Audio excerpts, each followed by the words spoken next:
Hello, welcome back to my channel on improving lighting and safety on your film sets. My name is Logan Reynolds. I'm a freelance gaffer and grip truck owner in the Pacific Northwest. I work locally in Portland and Seattle. This week we're doing a short film, a narrative. It's an 18-page script. This is a 5-day shoot.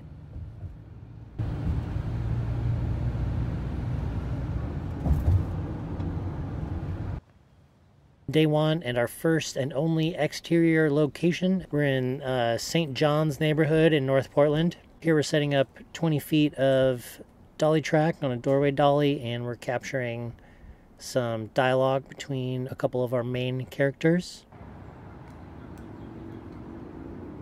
You're seeing key grip Taylor Stump on the doorway dolly. Our swing is Mike Weiss. I got a couple of the best in town for this one, so I'm very appreciative of them for hopping on.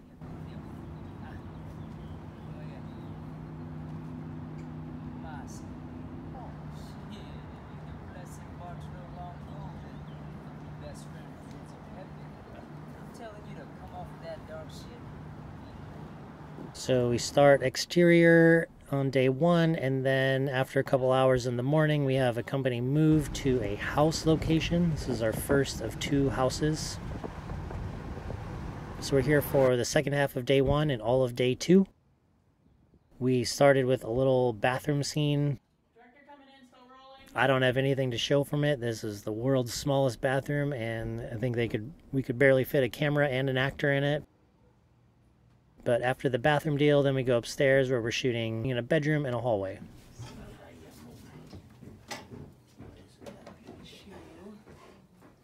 We had clear skies all week long, bright, sunny, not a cloud in the sky, so we were utilizing a lot of our window lights, as much window light as possible. However, in this case, we've got the Jolico smacking into the ceiling. We just needed a little bit more level, and then there's some grippage, a 2x3 quarter grid and a solid to give that bounce a little bit of shape that it needed.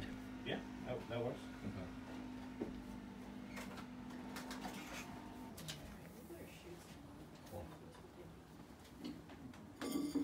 And then here's the hallway just outside the bedroom. Set deck brought in this hospital gurney and built this little scene here, and lighting wise we just blacked out the windows, and we've got a vortex there to create our own window light that's going to be consistent and controllable throughout the duration of our scene. For this lamp light next to the desk, I didn't have room to fit in one of my aperture bulbs, but instead I used the Roscoe DMG Mini Mix, and I got some double-sided tape from my art department friends, and it actually worked really well. One of my beefs with the aperture and the NYX globes is that they don't fill lampshades in a way that I like. I feel like it just kind of gives it a half-lit look, and it just kind of is a pet peeve of mine. But the Mini Mix actually filled the lampshade nicely, and it has built-in battery, built-in CRMX, so working with it was super easy. Here is our next house location, days 3, 4, and 5. We're in this house. DP and I had a lot of conversation, a lot of back and forth on what to do about the windows. We considered ND, we considered nets, we considered a number of things to take them down, but ultimately they decided that they didn't really care to see out the windows. They just didn't want them to look blown out or cause any problems for our lighting. So what we came up with and what we landed on was that we just diffed all the windows. So 250 on the smaller windows, and the bigger windows we used full grid rags. There's no way you can see anything out them.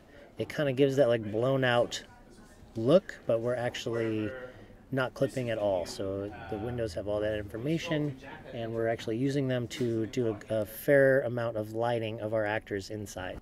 We had a couple HMIs. We had an M18 and an old Arri 1200 Fresnel, and we decided to actually run those off of a dryer plug in the basement. So here's a shot of that twist lock coming out of the basement. Our HMIs are both capable of operating at 240 volts, so that's what we did. Usually yellow is 240 volts on film sets. Usually you see that in the form of like a Bates paddle, but I made sure to tape my adapters up and get the yellow hubbles, so it's very clear to everyone that that there's something special going on here. So if you ever see yellow on set, don't plug into it. Right, so, hey, Jazz. Yeah. So, okay, so he's about to, okay. And then, Director and talent doing some blocking for a physical scene. There's a struggle at the door, so they're sussing out how that's going to work out for them all. Charlie, don't want to hurt you. Can we just get him in that second position before he fall? before he falls. Yeah, so like go through that motion. Okay. And then before you drop to the ground, just freeze. Here we're just using the window light, but we still needed to. You can see we still have a 4x in there and some solids. We're still shaping and manipulating that window light.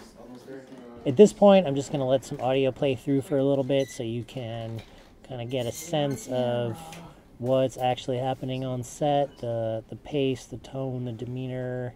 Hopefully you can actually get a sense of what it was actually like working on this set. Cut!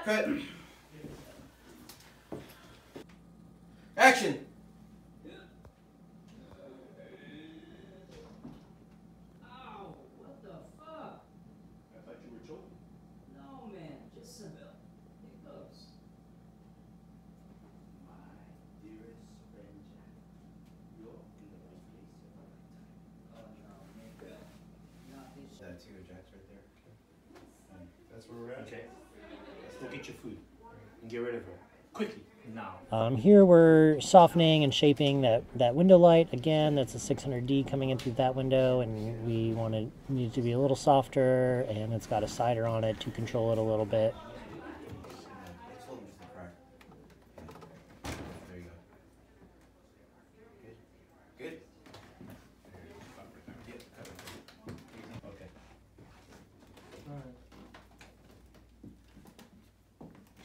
Camera set. Set. Action! Charlie, hi. They didn't have pastrami, so I got you ham. Is that okay? Charlie, what's going on? Okay, Charlie. Hey, go over there!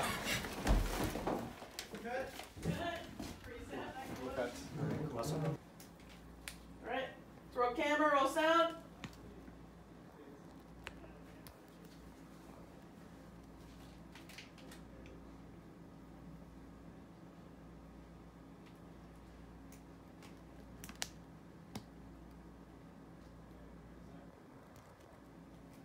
Action!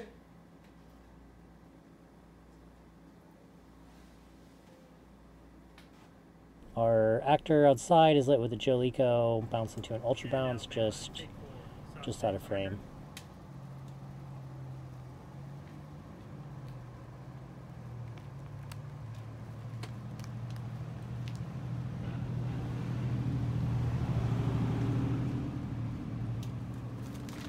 Charlie, hi. They didn't have pastrami, so I...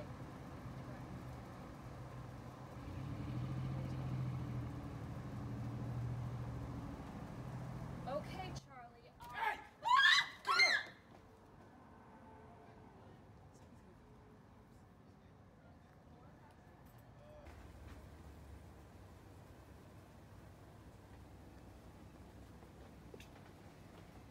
They didn't have pastrami.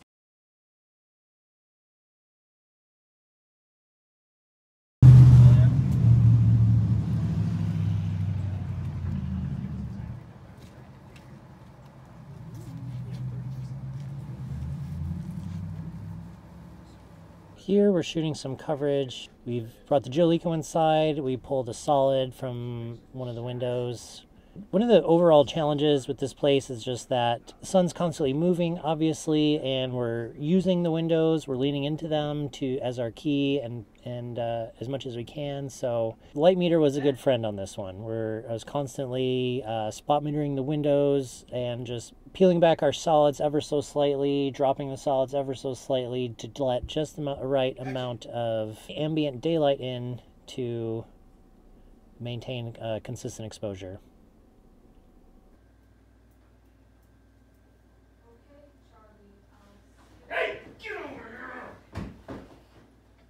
Cut. Cut. Reset. End of the day, we just bring everything inside. The house is ours, and we just keep it nice and easy.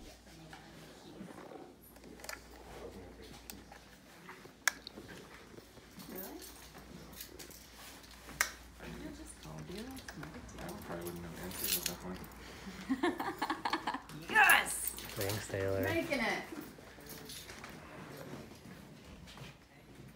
This would be day 5 of 5. We're getting back to some camera movement. We've got the Dana dolly on the table. We've got some curved track coming out. Got some really cool and dynamic movements here on this shot.